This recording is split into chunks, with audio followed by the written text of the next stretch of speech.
Hello, Stitch People. Welcome to the Stitch People podcast. I'm Lizzie Bean, your host and the founder of Stitch People, where our goal with cross-stitching is to inspire your personal creativity, and our goal with podcasting is to help you make some new friends while you're at it. I cannot stinking wait for you to hear this episode. So I'm not even going to waste all that much time talking about it. I just have to say that I came away from this conversation feeling so energized and inspired and ignited. Meghan is just the cream of the crop, best kind of person in the world. What a place the earth would be if we had more of her around and had more friends like her. I can't wait for you to get to know her. So my dear Stitch People friends, may I present the one and only Meghan Snyder.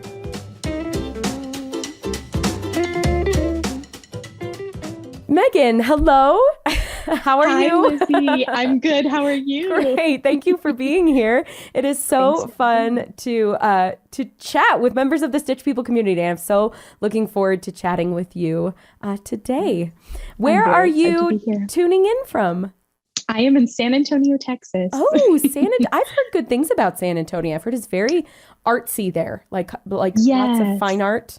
Mm-hmm. Very cultural. That's so cool. We are not natives from Texas. We are from Pennsylvania. Oh, wow. So everything's kind of new and exciting here. But yeah, we love that. the culture here. Yeah. What brought you to Texas? My husband's job. So he works in real estate, and nice. San Antonio's the spot for it. Yeah, Texas is booming. Yes. I feel like my mom lived in Pennsylvania briefly. My family's all like New England. Yes. And I know like my ancestors are Pennsylvania. So that's very interesting. How cool. So how long have you been there? About 5 years now. Okay. So we've been here for a little bit. Settled for a while. And are you enjoying it? Do you miss Pennsylvania?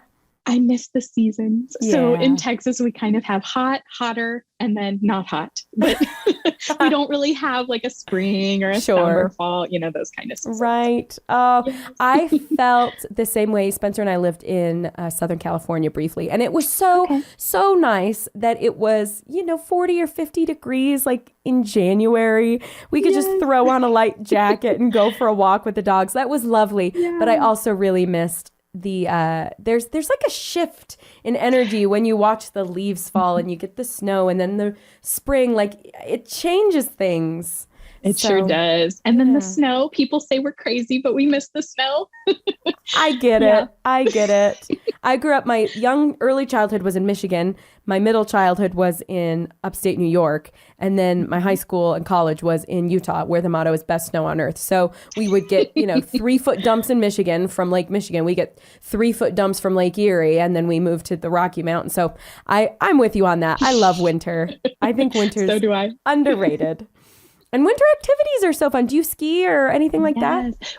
Cross-country ski, not downhill skiing, but we love cross-country skiing. My dad's and we a love cross-country snowshoeing. I like snowshoeing too. It's a great way to, because I struggle. I'm one of those people, I don't love like running in the sand on a beach or like tromping around in snow. Like it's really hard. So snowshoeing. What is that? Physics? It's underrated. It is. Yes. Like snow hiking. It is. It is like snow hiking. And you have to slow down. So you have to enjoy the environment you're in, which heaven forbid. Always about that. I love that as like the little tidbit, the little like, by the way, you have to actually enjoy yourself. Yes. That's great. That's great. Yeah. Tell me more about your family. So you've got a husband. Do you have any kids, any pets? I do. Fun. So I have one baby. Well, he's not a baby anymore. He's going to be 2 on the 18th. He'll always be your which baby. Is crazy to me. Yes. And then we have 3 pups named after the chipmunks. Oh, you do? Wait. Alvin, Simon, Theodore.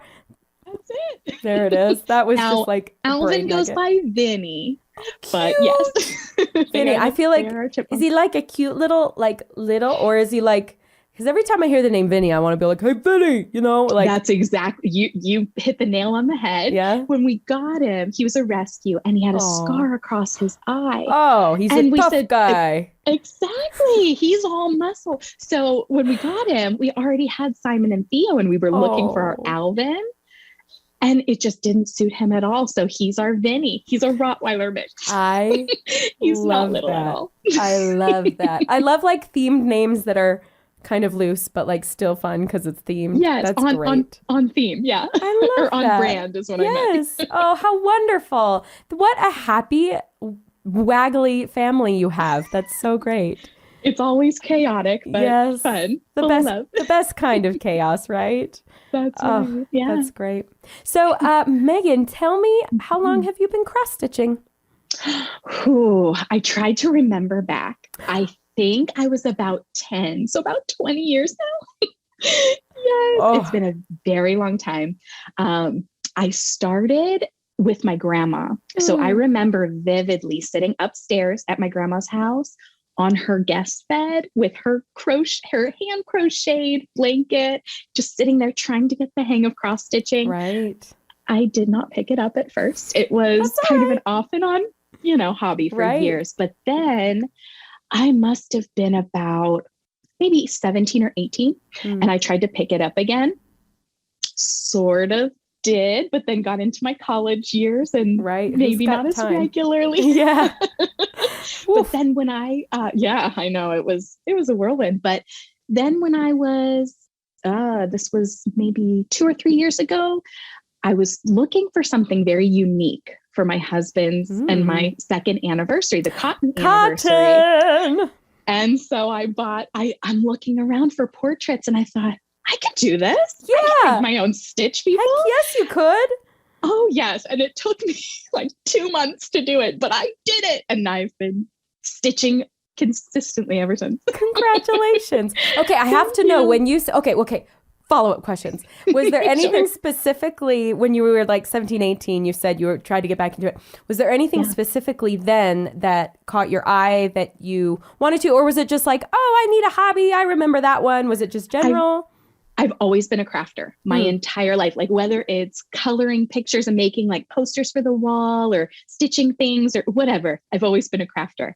When I was about 17, 18, it was almost like I was starting to find myself and figure out who I was. So I was trying a bunch of different things. And I remember really liking the almost therapeutic nature of cross stitching, where it's very organized. It's very structured, and you can make mistakes, but if you do, they come out very easily. Yeah. Or they're easy to like integrate into the pattern and like, just copy the mistake in the pattern if it's a repetitive. Or put a darker color on top. Yeah. Yeah. Oh, I love that. So I love like the self-awareness of the time of like, oh, I like, the thoughtfulness behind it. But like you said, time constraints. Okay. So my other follow-up question to your background in cross-stitching was, you mentioned it took you like 2 months to do your portrait. Was that 2 months of like consistent working on it and changing your mind and work, or did it like you decided to do one and you got everything you needed and then it took you like 2 months to gear up for it? No, it was like, okay, I got the book. I read it cover to cover. Good for you. That's the kind of person I am. I am your biggest fan. There are like, so many questions that we get asked all the time and I'm like, just read the book. It's in the book. That's why I wrote the book. Yes, it is so detailed. And this is my little plug for you. I seriously plug your book all the time. I'm like, she doesn't even know me. I love the book. You have to buy it. Yes. That's really so nice. I'm like, listen, can I use it? We're going to like play this clip on repeat on the Instagram page. Like I read it cover to cover. Just kidding. But I'm telling you, there's a lot in there that you wouldn't expect. I know, there really is. That's great. That makes me feel so good. Well, you put the time into it. It should make you feel good. Thank you. Yes. But anyway, so I was really invested in getting like this perfect, portrait in my head. Because I'm if you're going to do it, you want it to be good. I get that. Exactly. And I thought, I'm not paying money for the actual portrait, but I paid for the book and I want it to be the quality of a commissioned piece. Totally. So I love that. Planned I it all that out. Perspective. Yes, I planned it all out. And that's what took my bulk of my time. Okay. And then once I kind of got that concept, it was so quick to stitch it up. The stitching part was fast. Just like, you say it everywhere. It's something quick. Yes. But it's so meaningful. Right. Mm-hmm. Yeah. Because there's that, I swear there should probably be some sort of like I don't know, line chart or Venn diagram or something where it's like the return on investment as far as like your time and like gratitude/resentment goes, where it's like when you're making a gift for someone, it's like the longer it takes, at first you're like, yeah, this is gonna be really special, I'm gonna make somebody feel really special, and then the longer it takes on your end, it's like, I freaking hate this project, I hate this person, I hate that I wanted to make it for them. It's like your brain just starts telling, so it's like there's so a fine balance. I mean, I'm exaggerating for dramatic effect. But no one is surprised, but you've got to like balance that of like you love somebody, but also especially if it's new, if you're struggling at all. Yeah. So the whole, I love that was part of your purview, was just kind of keeping it like doable and succinct, and that the planning of it really helped you in the execution. Absolutely. Every project I've done, I can say consistently, and I've done, I don't even know how many stitch people now. I don't even know. I love that phrase. Good for you. I love it. So it definitely gets easier over time. Yes, it does. Then you kind of figure out, okay, it's really just the same template, just change it a little bit. I mean, that's what the book says. Totally. Well, and there gets to be a point where when you're doing, say you're doing a lot of, couples, a man and a woman, say, and they're pretty average height, size people, you get it in your head that like, I generally, when I do my designs, the men tend to be a little taller. I tend to make them like 32 squares high. The women tend to be a little short. I tend to make them like 30 squares high. So there gets to be a point when you're doing them on the regular that you don't have to check your pattern. You can just count, where you're at and just kind of gauge right there on the fabric without having to put everything down, get your pattern, It's true. And it definitely streamlines things to have that groove. So, okay, I know that like in the podcast, like little form, I had people like share your Instagram, whatever, but I'm actually making a point to not go spying on people ahead of time because I want to be more surprised in the interview. So do you sell Stitch People portraits? Like, do you now commission them and sell them? Or are the countless that you've made all just gifts? They have all been gifts. So I love that. I am your biggest fan. Thank you. I love that. So every portrait I've made has been a gift, and every portrait I've made, I have gotten the comment from the gift receiver that I need to commission my piece. And every single time I just, it changes when it becomes a job. Okay. I can attest to that. Can confirm. Yes. Can confirm, because I don't even really get to stitch anymore. So, the thing just morphs. No, it's true. You don't have to commodify everything. Sometimes it takes the joy out of that. I feel like that's a lesson a lot of people. I learned that I majored in music in college. Okay. I was a band kid. I was in jazz band, concert band, orchestra, symphonic band. I did all state, I was music crazy. I did drum major in marching band. And so of course I'm going to major in band. By the time I got out of college, I was so burnt out. I could hardly even listen to music, like just during the day or on the radio. I went straight NPR. I was listening to podcasts, talk radio, audiobooks. Like I couldn't even listen to music for a while. It just sucked all the joy out. So you definitely gotta be careful and weigh, the pros and cons. And when you're, I'm just soapboxing now, but when you're working with commissions, it's no longer entirely your creative control because you're doing it for someone else who has expectations. And that's hard sometimes. Yeah. Yeah. That's part of the reason I haven't gone and done any commissioned pieces. But when I've done a piece and I want the receiver to know kind of my vision, I'll give them a very rough sketch. And I'm talking like, I literally draw a stick person. I say, okay, this is kind of the size. This is the background. This is what it's going to look like. And they'll give me minor tweaks, but then it kind of still gives me that creative control. Yeah, I love which that. I love because then it's always a surprise. And there's always I try to throw in like a little gem of my own creativity. Like, for example, I did a piece with an enormous state of Texas for a coworker because her daughter was graduating. Cool. And so I had the piece all mapped out. She has the most beautiful curly hair I've ever seen. And she has this little streak of blonde in the front and kind of dark brown hair like mine. Cool. And I did, it was a million French knots. It was a million French knots. But she got the Death piece by and she's French like, knot. which I love French knots. No shame. Yay, I good love for them. you. Good for you. I know many people don't, but I love just, I don't know, it's its own special. Especially when you nail them. Like thing. a lot of times they're like in the ballpark, they're like a 95%. And it's like, all right, that'll do. But when you nail one, it's like, oh, it's the best. Such an accomplishment. Yes. So you did her entire head of it. hair in French knots is what you're saying. And she has hair probably down to her waist. Gosh, Meghan, that's I wish I had a amazing. picture on me. I put it on my Instagram. Okay, I'm going to go find someone it. can go look. But when she received it, she's like, you got her blonde streak? Like, how did you even do that? And it was just the joy I felt of like, that's why I do this. You're like, yes, I that did. was meaningful.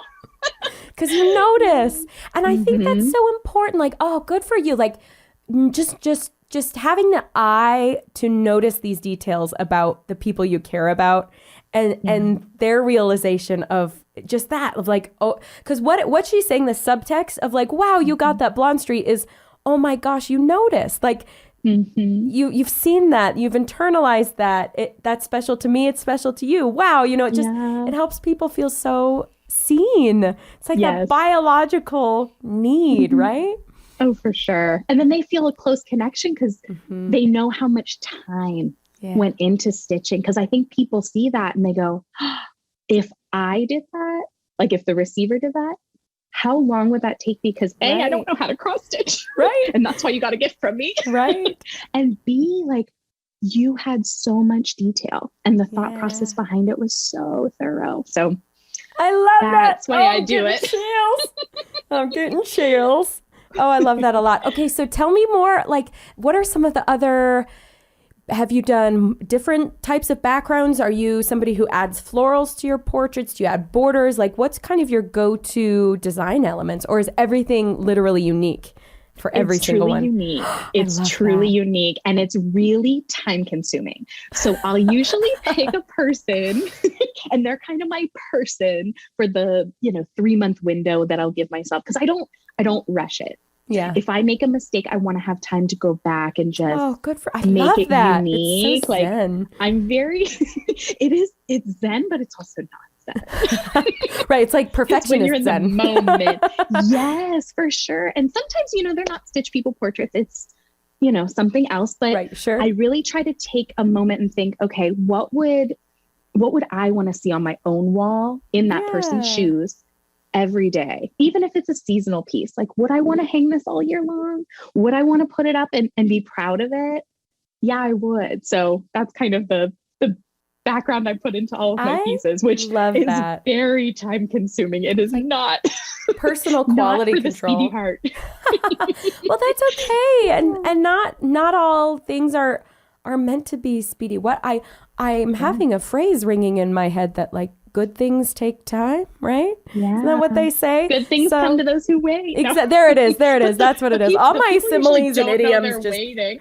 It's true. Well, hey, there's the trick. It's oh gosh, I can't remember. Somebody told me this little nugget once, and I just repeated it to a friend recently, actually at a party where it was my mom. My mom did Thanksgiving dinner one year and she left like 2 things in the oven. And she was mortified. No. Just not that they burned, but like they were on warm, and she just like left the stuffing in there or something. And we had Thanksgiving dinner without it because we didn't know. And I said, but Mom, I was like, you don't have to feel mortified. We didn't know we were missing out. Yeah. Like we didn't know it was there. None of us were like, geez, why weren't the whatevers out on the table? Like we didn't know. So it's almost better that way, where when you're giving it to someone, they have no expectations. They don't even know it's coming. So if it takes you an extra week, an extra month, an extra 6 months, they don't know, so it's easy to beat yourself up about it. Like, oh, I wanted to have it done by such and such a date, but they don't know.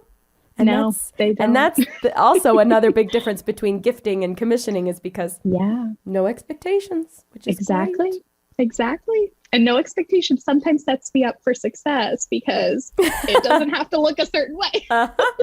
I love that. I love that.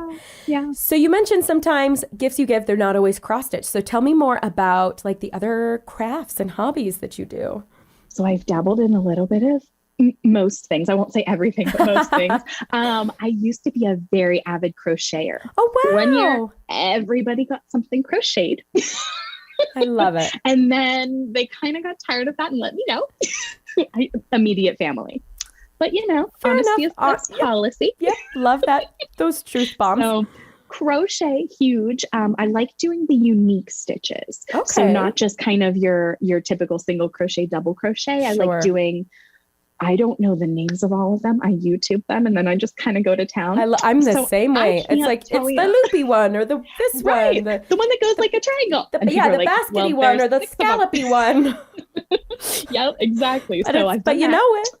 Yeah, I love that. exactly. So is it mostly like scarves or hats or blankets? Like what's your favorite thing to crochet? Like blankets because they take so long that I feel like the end product, you're like, here it is. Good payoff. I've been working on it for a year. Get out like the hat and the cane and do a little tap dance about it. The big unveiling, like the red curtain just opens. I love that. Yes. And then what else have I done? Punch needling.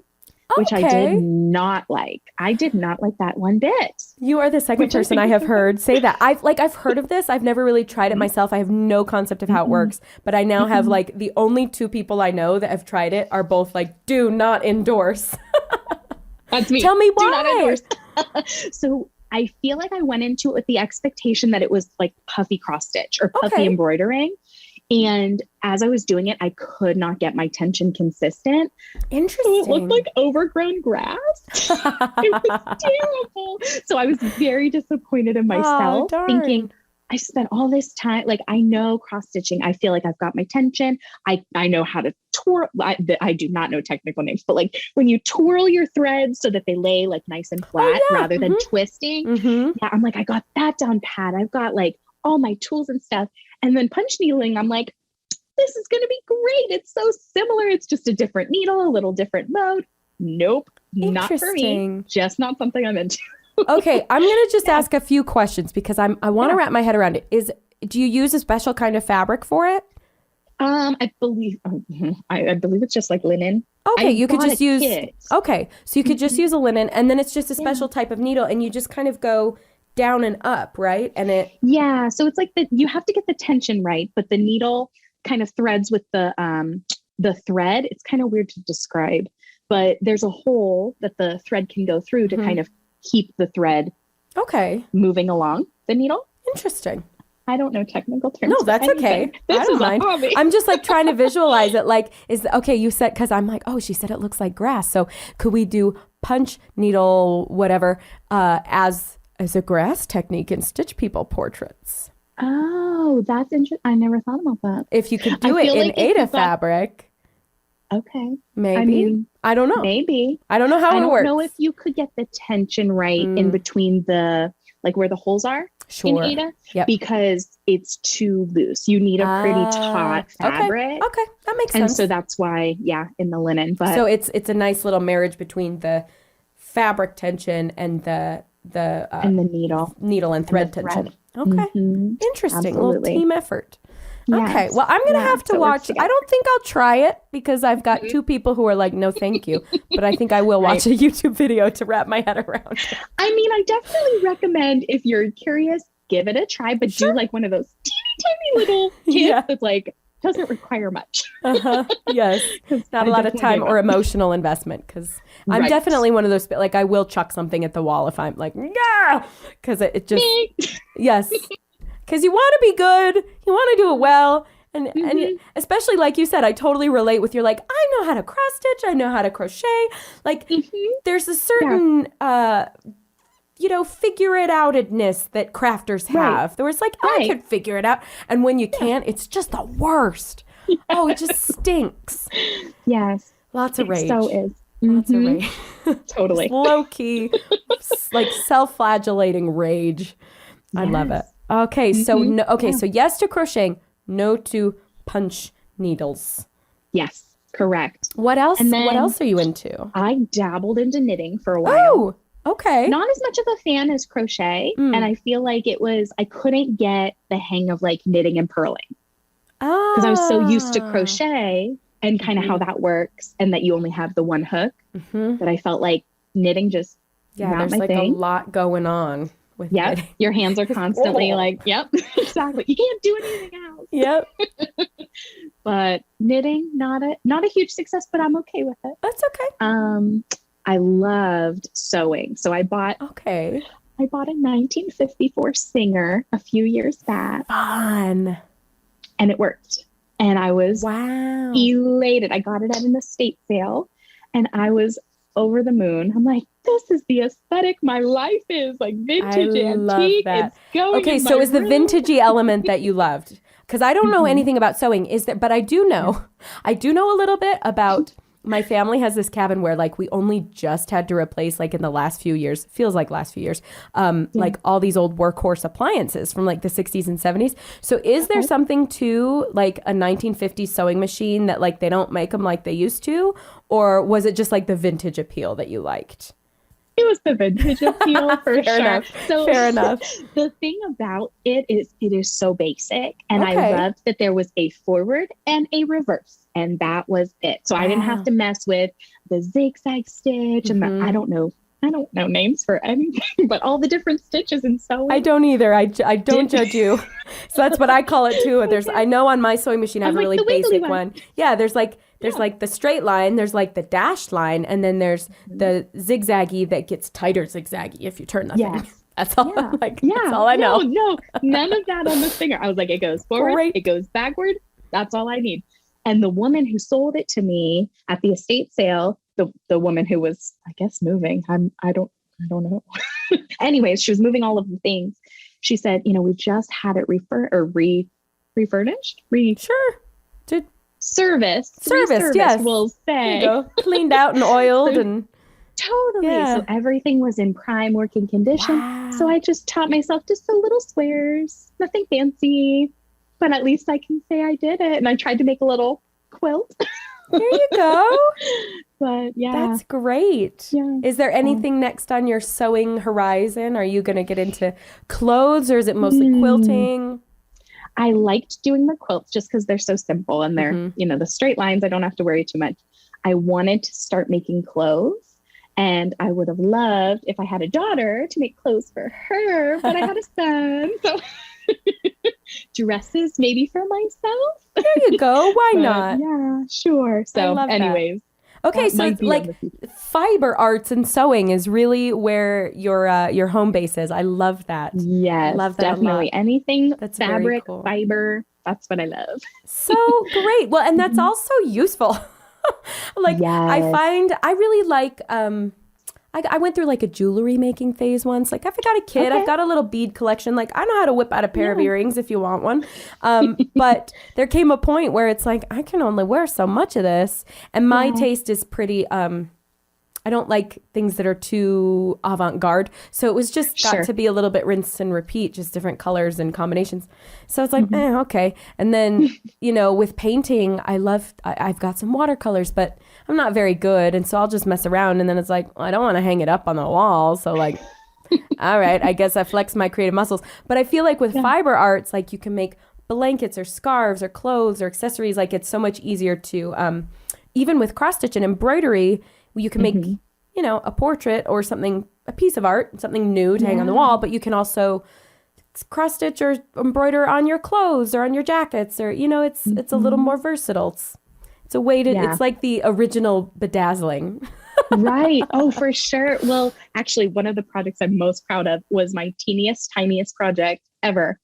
I have a coworker who is the teacher of the visually impaired. Okay. It's her official title. So she teaches Braille. And that's for impressive. Her birthday, yes, I know. I can't I know how it works, but I can't wrap my head around it. Like it's just, wow. I know. Delicacy of being able to differentiate all of that is just so cool. For sure. So I got it in my head. I'm making her a necklace with her initials on it. That's in Braille. So cool. I looked up the Braille for her initials and I bought these minuscule hoops off of Amazon and they were wooden. Like the little for like a little pendant. Charms. Yeah, I've seen those. Yes. They're so cool. So then I created a necklace for her and it was true. Let me think. It was 7 French knots. That's it. The entire project was 7 French knots. Gluing it took longer than stitching it. Did you stitch it in a fun color, or did you just do like black on white fabric? Or I did black on white because I wasn't sure. I'm like, well, I don't know what she wears a lot. Sure, like I wanted to match everything. I love so that. then I got chain for it. I made it into a little necklace. And I told her, we went to go eat birthday lunch together. I said, I got you something really small for your birthday.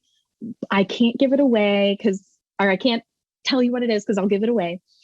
I take her back to my room, my office, and she goes, I thought you made me cookies. You're going to make me cry. This is the most personal gift I've ever received. And she goes, I got goosebumps. And I thought, I'm getting goosebumps. That's all I did. But it was my favorite because of how it was received. She goes, you learned Braille? Then you stitched the Braille. I mean, I didn't learn Braille. Oh, yeah, you learned her. Yeah. But I looked it up and I stitched it, and I did take some time to get the spacing right, but those are the kind of gifts that mean a lot to me because somebody took the time. Oh my gosh. That's the kind of gifts I like to make. Meghan, like if I was giving awards for like the most thoughtful things, I agree with your friend. That is like the most personalized, thoughtful gift. And I love that you're kind of like downplaying, like it was only 7 stitches, but it's so much more really than just the stitches. It's that it was this idea, and then you like saw if there were products that you could do to make it, and there were, and then you got them and you did it and you put it together like that. It is so, I mean, thoughtful feels like a silly word to say. It really is. That is so cool. That is such a cool idea. Wow. You're a great friend. Why I do it. That's why I do it, because I want people to feel that joy. Like, I mean, I forget who said it. I don't remember. Somebody said it, that you feel so much better to give than to receive. It might be a Bible scripture, because we were talking about it at church this week. Well, hey, but I just don't remember. It could be, and if it is, great. But also, like it's a true concept. Just it does. It's I mean, that's kind of, I grew up with that kind of framework of like, when you are having a bad day, you find yourself by losing yourself, right? Like if you can get outside of yourself, your problems start to sort of pale in comparison to your gratitude for other people, your love for other people, your help with other people. Just doing things for others offers a great deal of perspective. So it totally does. It totally I love that. And that's like, you just embrace it and just give.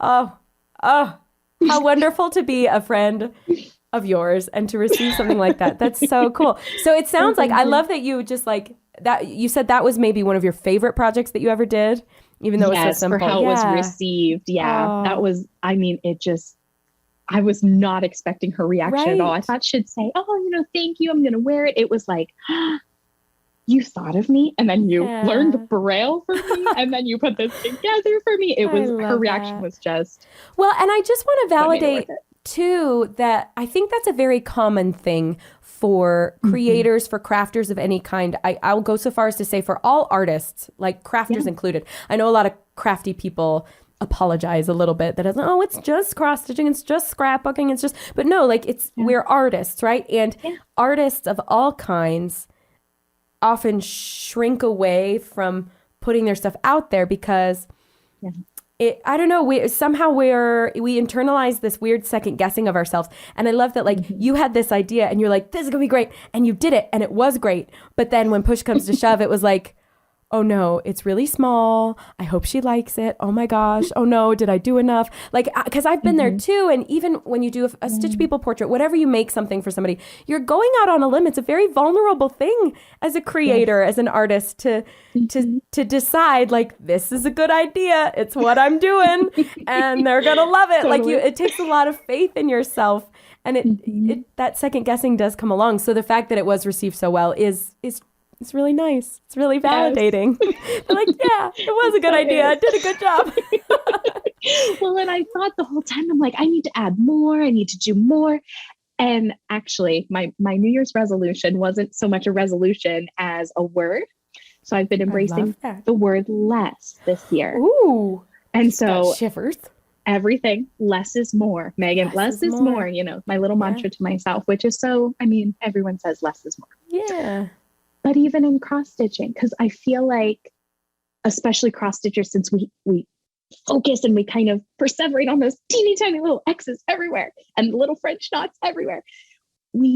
I feel like, and I'm saying maybe it's just me, tend to I'm in the we. I'm following you. Overthink it. Yeah. Totally. And I totally go there and I twisted those threads. I need to rip it all out. My husband's like, who notices that? You're like, yeah, I do. You're probably right. Yeah. But this girl, the fiber artist, I'll call myself a fiber artist. Yes, that feels weird saying that. Own it. I love it. The crafter fiber artist in me gets so caught up in like the process that I'm not seeing the forest through the trees. I'm seeing that teeny tiny little stitch that I forgot to, Well, that so often comes with mastery too, where when you're learning, when you're a beginner, it's like, okay, you're learning to play the violin and you get your first scale and it's like, I just played a scale. These notes sound right. They make sense. It's whole steps and half steps the way they're supposed to be. And then you get all 12 scales and then you add your minor scales and then you're starting to like play a few little etudes and you're doing your stuff. And then eventually when you become a very skilled player, you're not so impressed with yourself anymore. And you do hyper focus, and it's exactly just what you said. I think that happens with any art, any mastery. It's the blessing and the curse of kind of that bar constantly raising, because you sort of subconsciously meet the expectations you have of yourself, and we rarely stop and celebrate those milestones because we rarely define them too. But you sort of subconsciously meet the milestone, which means the milestone now is up here, and then you kind of learn and you subconsciously meet it, and then so you're never quite satisfied. And that's again, it's a blessing and a curse, because usually it means we're always kind of improving and growing and learning, but it also means we can be very hard on ourselves. Yes, it's so true. It's hard. It's so true. Yeah, I love that. Less is more. There's a book that I think you would like. I'm always like recommending things. There's a book called Essentialism by a man named Greg McKeown. And his whole thing is, instead of going an inch in a dozen directions, go a mile in one. Oh, that by doing less, his phrase is less but better, which is sort of similar to quality over quantity. Yeah. I like that more than the less is more. Yeah, do less, but what you're doing less of, you're doing it better than doing all the things, right? And that's something that Spencer, he read that book and he's like, you got to read this. And that's something we've tried to embrace for sure. It really resonates. Just because, time is a limited resource. So if you're focused on, what lights you up the most, then that's a pretty good litmus test for how satisfied you're going to be with what you're up to. So true. I love it. So true. Oh, you mentioned something. I have to think about it. You mentioned something that I want to go back to. Oh, the less, just for any stitch people who are listening to this in the future. Yes. I just want to say, and I'm sure that you would say the same, Meghan, where it's so easy, especially in that planning process. I know a lot of people, this is why I asked, like when you said it took you 2 months, what exactly was it you were doing? Because a lot of people will get the book and it's like, oh my gosh, this is huge. I'm overwhelmed. I don't know where to start. And they'll join the Facebook group because it's like, okay, I'm going to do the thing and be part of the community. And there's a lot of experts there who've been doing this for years now. And like you have done dozens and dozens of portraits. And it's so easy to be overwhelmed because it's like, oh no, do I need to do like real hair techniques? Do I need to add florals? Yeah. And by your advice, which I just want to echo to the corners of the earth, far and wide, near and far, as loud as I can, that it's okay to just stitch like 2 people, fully cross-stitched, no French knots, no embroidery, no real hair, in just like jeans and a t-shirt, solid colors. Yep. Because it's still going to be received, whether it's for you or you're going to gift it. People will see themselves in it. They see, it's just like your friend said, oh my gosh, the blonde streak, just by nature of it being a brunette lady next to a blonde man with a beard in like roughly colors that they own or you've seen them wear, they'll go, hey, that's us, and that's enough. It is enough. It's a great place to start. So it's so true. It's so true. My first portrait was exactly what you described. Yes, my family portrait is totally just X's. It's the cross stitch X's. Perfect. Now I did put French knots because at the time our son was in orthotics. And he wore blue orthotic boots as a baby. So I put 2 little blue knots for his feet. That's adorable. But that was it. Those are the only 2 French knots I love that. on the portrait. Well, and maybe it's the dog still eyes. definitively your family. It is. Yeah. It is. And you can tell because I think for me, I often wear dark neutrals. Oh, nice. So I think I Very put like classy. navy or black. Yes. And then for my husband, he always wears polos. So I did like the short sleeve t-shirt looking thing. And you just couple straight stitches, you got a collar, easy breezy. Exactly. It's exactly. perfect. And as soon as he saw it, he goes, that looks just like my green polo. Yes, it does, husband. He knew right away. Yeah. But I will say the Facebook group is amazing. It is. It's Facebook so inspirational. I know people are so creative, but it's easy. It's just definitely join the Facebook group, but it's easy to get intimidated and it's okay to be a beginner. It's okay to start somewhere simple. Mm-hmm. Because it really is. Done is better than perfect sometimes. You said it. A lot of times, most of the time. Yeah. Because it's not perfect if it's not done. Right. Exactly. How could it be? It can't be perfect. It's going to be nothing because it's not there. Right. So, okay, this leads me to a question I'd love to ask. Some people love it, some people hate it, but I think this is a good segue. If you had to define success, how would you define success? What does that mean to you? And that can be, I'm not going to give you any other prompts there because that can be in so many areas of life or in so many ways. So what comes to mind? That's a good question. So what comes to mind actually isn't crafting at all. It's something in my work life. Cool. So with COVID, I'm a speech pathologist by day. Awesome. SLP by day and SPS, a Stitch People Stitcher by night. I love that. Okay, I just have to pause. I'm currently in voice therapy. I've got my little straws all over on my piano. I do my little warm-ups because I have a bump. Nodule? Some sort of nodule. There's a bump that they don't want to have to do surgery on. And my right vocal cord is very stiff.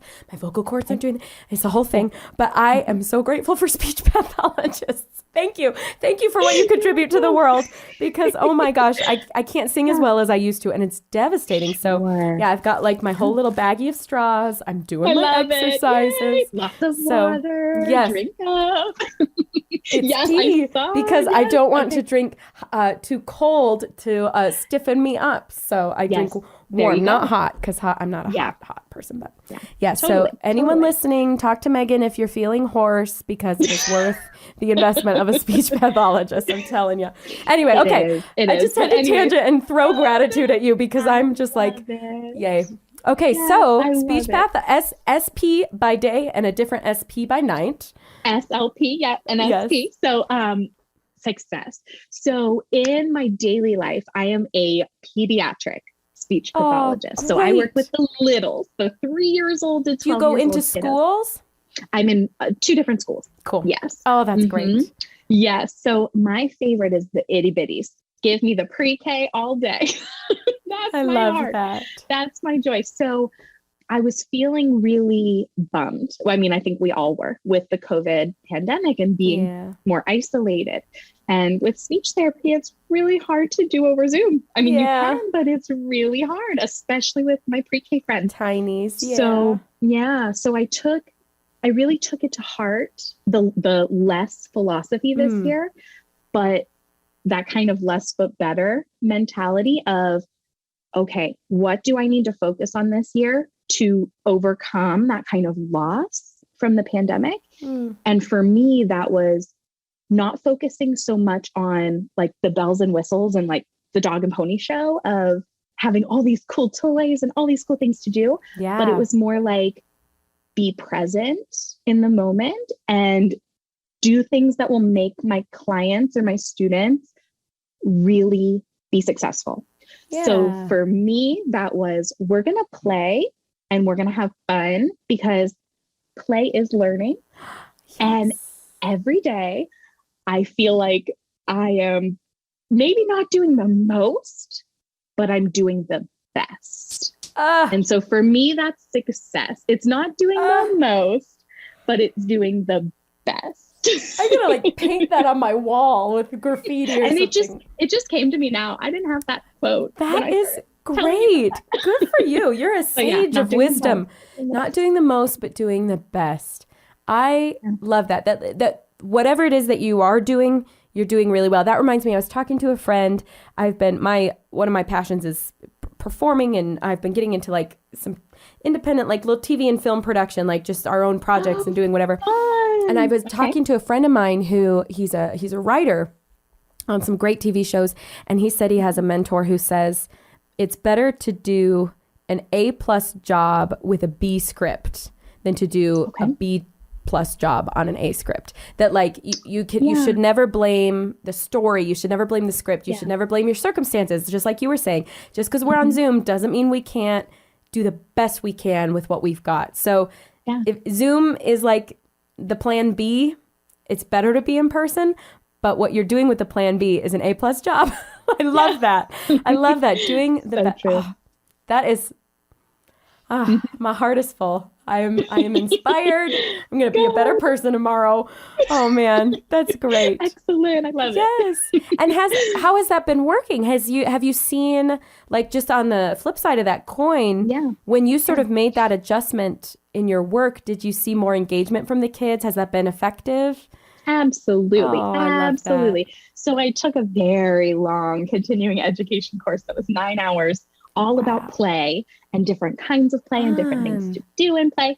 And I didn't feel like I was doing work, which is how I knew I really loved it. That is the sign. It did not feel like work. It was 9 time hours. flies. You have a fun time. Yes. Wow. So much. And every day I take a little bit of that knowledge, nugget by nugget. Yeah. And I use it, and I notice like the kids' eyes just light up and they're so excited to be in therapy. Whereas before it was, okay, not this again. Because, we were all kind of that drained last year, but it's so much, last school year. That must be so satisfying. It is. It's a really cool thing to witness in my students, because I feel drained every day. I feel very drained by, I feel more isolated, and I know society's opening back up now, but we never really recovered. The world just kept moving forward, and it was like, oh, let's pretend that didn't happen.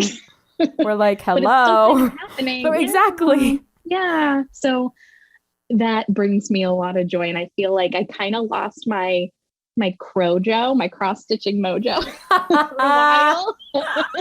And I got it back. I love that. Because I feel like, okay, we're getting through this. We're going to do the best with what we've got. And so that is such a good sign. Like, just it sounds like you found a niche in the world that really lights you up, and that is such a special thing. Like you said, where you feel like time flies, it doesn't feel like work. And I often find when I am in, like, whatever you want to call that, like in the groove, or I just you found your niche, you're doing your thing. True, I would even go so far as to say just like personal authenticity, that like the thing in the world that you're good at, that you love, and you're doing it well, and things are aligning. I often find that creative inspiration is the result of all those puzzle pieces like laying nicely in their places, and so true. And that you want to create, you feel you have the bandwidth, you feel you have the ideas, you're not being as critical. Those like gremlins in your head aren't like talking you out of it and saying like no, just watch, do this. You're not watch TV. Yeah. Exactly. Don't do it. Just eat potato chips, which are delicious. But you know what I mean? Yes, you can do the both. naysayers in your head, right? Oh, that is so great. And what did you call that? Crojo? Crojo. I do not take credit for that. That was totally on a Facebook post somewhere. Incredible. Cross stitch mojo. Yeah, I love that. I love I do that by accident all the time, where I think of two words and they both come out and I say the wrong. So I love when it's on purpose and very fun. That's great. I love language. That's my job. So there you go. Perfect. Yeah. Well, Meghan, we have had such a fun conversation. One of my favorite things to do is to just like throw questions at you, get your gut responses as to your favorite things. So let's have here at the tail end, now that we're all inspired and ready to go live our best lives. Let's just start with rapid fire. What's your favorite color? Butter yellow.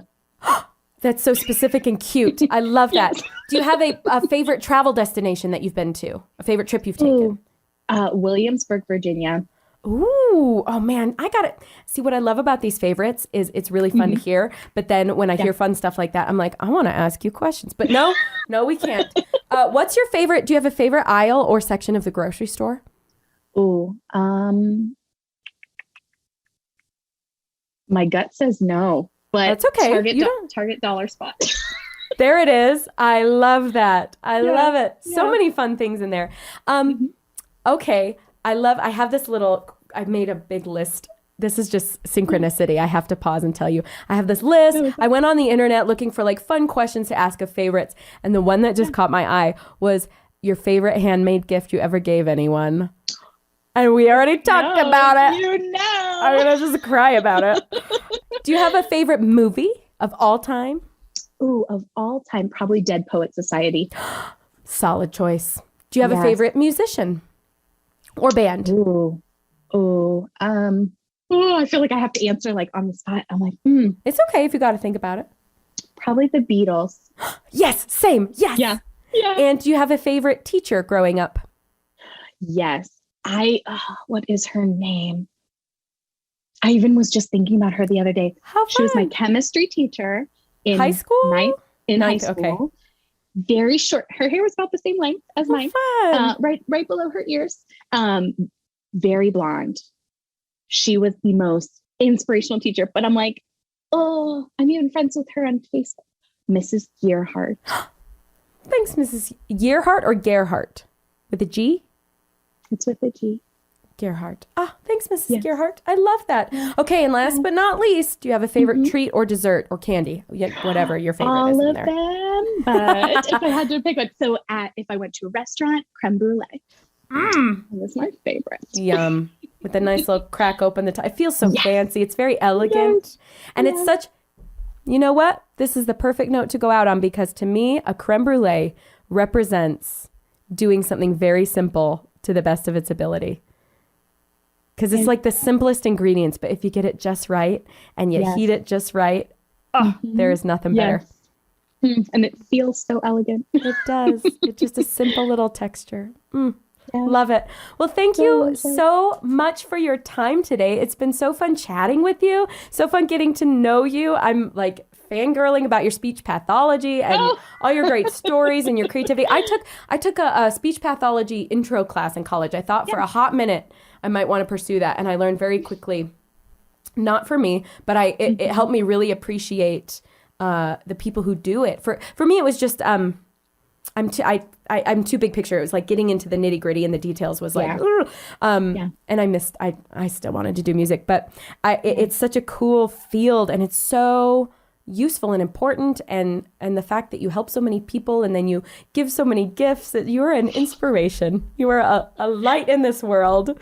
Well, thank you. Thanks for being so here. And thanks for having me. Yes, absolutely. And thanks for being a part of our Stitch People community. Can you believe that incredible interview? I loved every second of it. I loved everything she had to say, all her incredibly wise tidbits. I feel validated. I feel inspired. I am laughing. I am happy. I hope you are too.